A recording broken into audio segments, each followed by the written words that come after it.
The team on the south side ended its franchise record losing streak. Dodgers went extras in the Bronx in the end. They snapped the Yankees win streak, and J.J. Bleday played the role of hero for the Oakland A's. Steve Lennox on Baseball live stream podcast. We are recapping day number 72 of the Major League Baseball regular season. We do open up with That's Baseball. And this is going to be an interesting topic for the rest of the season because we very well could see a team play postseason baseball and be in the postseason with a losing record. Do division races matter anymore? That is our topic of the day after Friday's games. Right now, the division leaders, Yankees, 3.5 game lead on the Orioles in the AL East. Guardians up 3 games on the Royals in the AL Central. And the Mariners right now with a 5-game lead in the American League Western Division. Phillies up 8 games right now on the rest of the teams in the NL East. Brewers 6.5 game lead over the Reds, Cardinals, and Cubs. Those 3 teams that I just mentioned, all under 500. And the Dodgers not running away with it yet, but 8 games up on the rest of the teams in the National League Central. So, are we fine? Are teams fine with simply getting a wild card? Is that the mentality that is taking over? Will we see more than one race for a division title when we get to the sprint to the finish come September? Does winning the division mean what it have any meaning like it has in the past? Remember, there used to be just one division in each league. So you won the division, you won the AL, you won the National League, you were in the postseason. Obviously, we have more postseason teams present day. Is it just getting in and let's see what happens and we'll roll the dice from there? Is that the mentality that teams have? And I'm going to say it again, and it's the first time saying it as we've started this here in 2024. We may very well see at least one team postseason baseball come October with a below 500 record, and that's baseball. Again, we are recapping day number 72 of the Major League Baseball regular season. I'll tell you what, great Friday night of baseball. Couple of streaks ending. J.J. Bleday, walk-off home run. We'll get into that one. A handful of shutouts. Some complete game effort as well for the Astros as they are dealing with pitching injuries that are going to go right into 2025. But we're going to start with Dodgers-Yankees at the big ballpark in the Bronx. And I'll take this come October. I'll take Yankees-Dodgers if we can get 7 games or at least 4 games of what we saw Friday night. What a game at the big ballpark in the Bronx Friday night. I'll give you a 10-8 game Saturday and Sunday for the other 2 games of the series. But pitchers duel, great pitching. You want to talk about the hitting in terms of, the hitting was inept. No, it was solid pitching on both sides. Dodgers win in 11, 2-1 against the Yankees in the series opener. Game scoreless through the first 10 innings. The loss snapping the Yankees' 8-game win streak. Teoscar Hernandez, he's an RBI guy. What's an RBI guy? My definition, runner at second and third, runner at third, less than 2 outs. The guy at the plate. Not every hitter has this mentality. But the guy at the plate, Teoscar Hernandez, to me, is one of those guys. That's my RBI out there. Hernandez breaking the scoreless tie, 2-run double in the top of the 11th inning. Aaron Judge knocked in the Yankees run. Anthony Volpe was playing the role of ghost runner. Judge, RBI double in the home 11th inning. That made it 2-1, but Yohan Ramirez able to get the final 2 outs. He got Giancarlo Stanton on a strikeout, Anthony Rizzo on a pop-up, Yoshinobu Yamamoto, terrific. 7 scoreless for the Dodgers. Allowed 2 hits, walked a pair, struck out 7. Yankees used 7 pitchers. Starter Cody Poteet, 4 2/3 scoreless before he gave way to the bullpen. And Shohei Ohtani, hitless in 5 at-bats. 0 for 5, now 5 hits and 29 at-bats covering his last 7 games. Giancarlo Stanton, 0 for 5 for the Yankees, 3 strikeouts. So, yes, there were holes in the lineup on this particular night. But a 2-1 ball game going 11 innings. Dodgers, Yankees both getting pitching. And Yankees win streak over at 8 in a row. Speaking of over, the White Sox franchise record 14-game losing streak is now a thing of the past. Do they build on it? Who knows? We'll have to wait and see. But Gary Crochet helping the White Sox put an end to that 14-game losing streak Friday night. White Sox beat the Red Sox 7-2 on the south side. Crochet now 6-5 with the win. Final line, 6 innings. 3 hits, 2 runs, 1 earned, couple of walks, 10 strikeouts. Crochet, to me, all-star. I don't know that you can find another all-star for the White Sox. I can take a look on another day.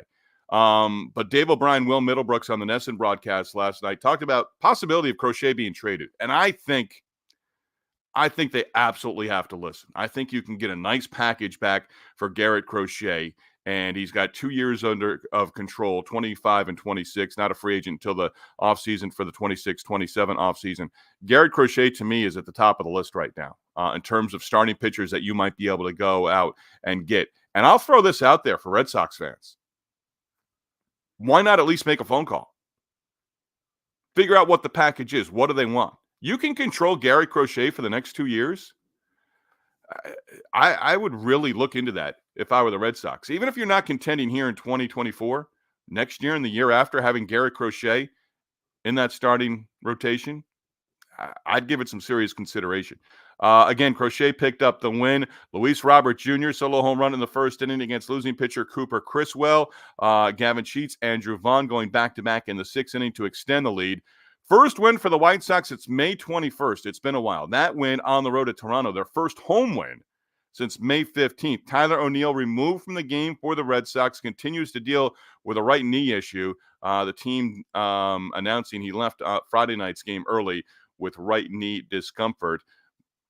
White Sox losing streak is now over. Can they make it 2 wins in a row on Saturday against the Red Sox? If you're the Red Sox right now, you've got an interesting stretch coming up. 6 at home starting Tuesday against the Phillies and the Yankees. You may really want to take 3 or 4 in the series against the White Sox on the south side of Chicago. J.J. Bleday, solo home run, bottom of the ninth inning off Blue Jays reliever Chad Green.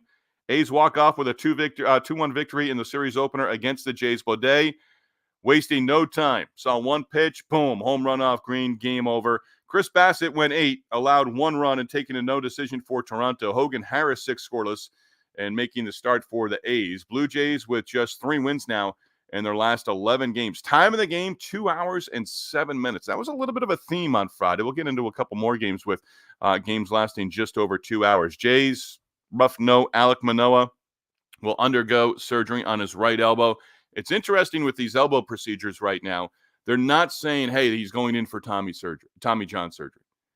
It may end up in there, but they can actually go in, take a look, see the damage, and the new procedure that they have, we'll see if it's something that works out and maybe gets pitchers back a little faster. That's a hope. Bigger factor in there is getting them back healthy where they don't have to undergo a second or even a third elbow surgery. But Tommy John surgery, I don't think it's being pushed to the side, but there's this updated procedure that perhaps could help out. Another note, maybe a surprising note on Friday for the Blue Jays as well. They designated Kevin Biggio for assignment, took him off the 40-man roster and brought up Spencer Horowitz from the minor leagues. Houston, 5-run 7th inning, beat the Angels 7-1. Framber Valdez finished what he started, went the distance with a complete game effort. Valdez gave up a home run to Kevin Pillar in the second. That was it. Allowed 4 total hits, walked 1, struck out 8. His 7th career complete game, first this season. Yanner Diaz, hot in that Houston lineup right now. 3 hits, 3 RBIs, 2-run home run in the 7th inning. He's now homered in 4 straight games. Jordan Alvarez, a couple of hits, a double, 3 runs batted in. Kyle Tucker on the injured list with a bruised right shin for Houston, so he's going to miss some time going forward for the Astros as they continue to try to dig themselves out of that hole. Still not even close to 500 right now. Got to within 4 games, then scuffled a little bit. I thought they would get there. I really did. Memorial Day in the rearview mirror. Can they do it by the end of June? Can they get to 500? Now, I'll set the bar really at the July 4 holiday. We'll have to wait and see. Speaking of a team trying to get to 500, Reds are now to within 2 games of 500. 6 straight wins for the Reds. They beat the Cubs 3-2 Friday night. Reds, again, 31-33 record. Nick Lodolo, solid in his performance, now 6-2 with the victory. Lodolo gave up an earned run and fan 7 over his 6 innings of work. Dansby Swanson touched him up for a home run that early on. That was actually in his final inning of work. Reds now 3-11 in 1-run ball games this season, and they have won 4 of the first 5 meetings this year with the Chicago Cubs. Brewers had the hitting. They had the pitching Friday night in Detroit. Brewers thumping the Tigers 10-0 in the series opener. Tobias Myers and James Meeker combining on the 2-hitter. Myers went the first 8, 2-2 with the victory. He walked 3, struck out 5. Only hit he allowed was a leadoff single to Matt Vierling in the first inning. Myers then promptly picked Vierling off and he was off the bases. Meeker, part of the shutout in his major league debut, gave up a single and a walk in the ninth inning, but got a 6-4-3 double play to end it. Leadoff hitter Bryce Terang, 4 for 4, double, 2 RBIs, 2 runs scored. Also stole home in the Brewers' 5-run second inning. Terang is an interesting player, still young player, exciting player, and gets the job done at the top of that lineup for the Brewers. Number 9 hitter Blake Perkins, 3 hits, 2 triples, a couple of RBIs, 3 runs scored. Kristen Yelich on base 4 times with 3 hits, all singles and a walk. Brewers out hitting the Tigers 16-2. Time of the game, 2 hours and 22 minutes. Mariners and Royals in KC to open up a weekend series Friday night. Great start for the Mariners, 7 runs in the first inning. Great ending for the Royals with 3 runs in the bottom half of the ninth inning. Royals come back down 8-0 at one point, win 10-9. Bobby Witt Jr. tied the game at 9 with an RBI triple in the ninth inning. Later in the frame, Witt scoring the game-winning run from third base. Mariners couldn't turn 2 to end it. Strategy, they walked 2 batters intentionally. Then Nelson Velasquez reached with a fielder's choice ground out. That scored Witt, and that was the game. Mitch Haniger, 3-run double in that first inning. Ryan Bliss, a 2-run home run as well in the first inning for the Mariners. Bliss's first home run in the big leagues, and those were the 2 highlights in that 7-run first inning against Daniel Lynch, who was roughed up in his outing, but ends up with a no decision. Marlins a run in the 8th inning, beat the Guardians 3-2 at home in Miami Friday night. Marlins scoring all 3 of their runs with 2 outs against Cleveland pitching. Jazz Chisholm, the hero, breaking a 2-2 tie with a single that scored Jake Berger in the 8th inning. Brian De La Cruz, Josh Bell, back-to-back home runs in the 3rd inning for the Marlins. De La Cruz, 3-hit night, loss snapping Miami's 4-game losing streak, and only runs for the Guardians, a 2-run home run from Brian Aracchio that early on in the 3rd, his first home run at the big league level. Orioles and Rays in St. Pete opening up a series at the Trop on Friday night. Orioles doubling up the Rays 6-3 at Tropicana Field. Cole Irvin 6-2 with the win. How many All-Stars are the Orioles going to have? Irvin 6-2, respectable ERA. Gave up 3 runs, 2 earned on 8 hits. Walked no one, struck out 6 over 5 2/3 innings. Gave up a home run to Jose Siri in the 2nd. That was it. Anthony Santerre, Ryan Mountcastle, Jordan Westberg, all hitting home runs for the Orioles, who can hit home runs with the best of them, I believe now at 98 to lead Major League Baseball. And a home run note for Baltimore. Orioles have now homered in 7 straight games, at least 1 home run in 7 straight games, 19 total during that current stretch. Logan Webb gave up 2 runs over 7, helped the Giants to a 5-2 victory against the Rangers in Arlington. Webb did not allow a walk, struck out 6, now 5-5 with the win. Wilmer Flores, a couple of home runs. Michael Conforto, his first home run since coming off the injured list. Conforto, 2-run home run. That broke a 2-2 tie in the 7th inning. It came against David Robertson. Diamondbacks, Padres in San Diego, continuing their series at Petco Park. And the Padres find a victory, ending a 5-game losing streak, 10-3 the final on Friday. Fernando Tatis Jr., Jerks, and Profar. You want to talk All-Stars? Profar is deserving to be in any conversation. Tatis Jr., Profar, back-to-back home runs in the first off. Brandon Pfaadt, who took the loss. Pfaadt also gave up a home run later in the game to Hassan Kim. Luis Campusano, 3 hits and a couple of runs batted in. Padres broke the game open with a 5-run 8th inning. Profar, 4 RBIs, now 42 on the season, 9 home runs as well. Michael King, 5 scoreless for the win. He's now 5-4 on the season. Tatis Jr., 13-game hit streak. His manager, Mike Schultz, saying after the game, when you have your big boys being big boys, that's what this thing is all about. Rockies, Cardinals in St. Louis. Cardinals with a winner Friday night. Beat the Rockies 8-5 at Busch Stadium. Series even at 1-1. Brandon Donovan broke a 5-5 tie. RBI single for Donovan in the 8th inning. Cards added 2 more on a 2-run double off the bat from Dylan Carlson. Ryan Helsley, another save. His 21st on the season. Worked a perfect 9th inning. Paul Goldschmidt, couple of hits, 2 RBIs. Goldschmidt could be an interesting name at the trade deadline. That might be a move that the Cardinals would ponder, perhaps. Rockies trailed 4-0 going to the 4th inning. Michael Tolia up with the bases full, cleared the bases with a triple, scored on a throwing error by Nolan Gorman. Rockies then went in front with a run in the 5th inning. Carlson tied the game at 5 with an RBI single in the 6th inning. Rockies have now dropped 6 of 7. Mitch Keller and the Pirates bullpen combining to shut out the Twins 3-0 in the series opener at PNC Park. Keller solid and now 8-3 with the victory. He tossed 6 scoreless he went the first 6 innings, gave up 7 hits, walked 2, struck out 8. Keller has won 6 consecutive starts. And again, Keller's another guy. You can make a strong case for him being an NL All-Star. Aroldis Chapman, Colin Holderman, and David Bednar each working a scoreless inning. Holderman has been solid in the bullpen for the Pirates. Bednar, the save is 13th. Joe Ryan gave up just 2 runs, took the loss for the Twins. He's now 4-5 on the season. Twins out-hit the Pirates 8-4 with 4 different hitters collecting 2 hits in the loss at PNC Park. O'Neill Cruz Jr. solo home run in the second. Nick Gonzalez sac fly in the 4th inning. Connor Joe home run in the 8th inning. And that accounted for the runs for the Pirates. And the Twins have now lost 4 straight games. Time of the game, 2 hours and 17 minutes, 2:17. Braves, Friday Night Baseball in our nation's capital. And the Nationals evening up the series against the Braves, winning 2-1. Jake Irvin getting the best of Chris Sale. Irvin 4-5 with the win, tossing 6 scoreless innings. He allowed 4 hits, walked 2, struck out 4. Kyle Finnegan struck out 2 and working a scoreless 9th inning. Finnegan, the save, is 17th on the year. Talking about trade prospects, I've had a couple of people recently who are in the know on the Nationals organization. They are close. They could compete in the NL East. They've got more young talent coming, including Dylan Cruz.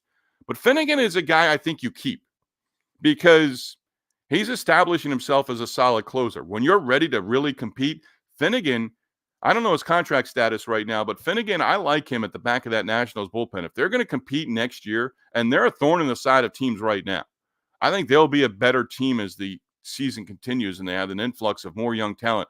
And some of their young starters have done a nice job so far this season. But Finnegan is a guy I like at that end of that bullpen, even as the Nationals continue to build to compete in the future. Lost my train of thought here.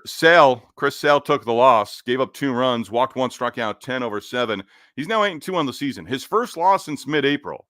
And just the 3rd loss this season for Atlanta when Sale makes the start. 39,000 plus at Nationals Park. Great number for game number 2 of that series on a Friday night. Time of the game, a prompt 2 hours and 10 minutes. Sugar's Random Thoughts brought to you by the Yellow Rose of Talbot, Bed and Breakfast in Easton, Maryland. Considering a stay on the beautiful Maryland Eastern Shore this spring, summer, or fall, consider a stay at the Yellow Rose of Talbot B&B. Tell my sister Tammy and my brother-in-law Kenneth that I sent you their way. The Vet in Philadelphia was always a great place to watch a game. But all these years later, I'm still miffed, pissed, PO'd, whatever you want to say, at the usher that ran me and my buddies out of our seats. Well, they weren't our seats, but no one else was within a mile of the seats. Ran us out of those seats in center field. That was a really long time ago, and still have not gotten over that. Day number 72, that is a recap of the 72nd day of the Major League Baseball regular season. Again, follow our Lennox on Baseball YouTube channel, audio version also available on Spotify as well. Former Aberdeen Ironbird intern Ryan Holland sends us away. Enjoy your Saturday, everybody.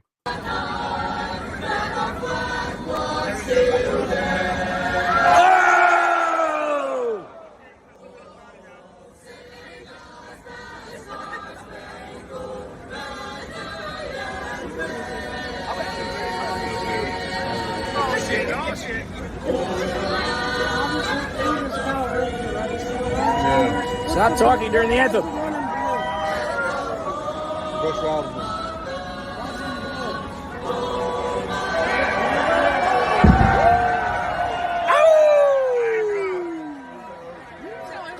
Go watch Steve Lennox's new podcast because Steve is the man.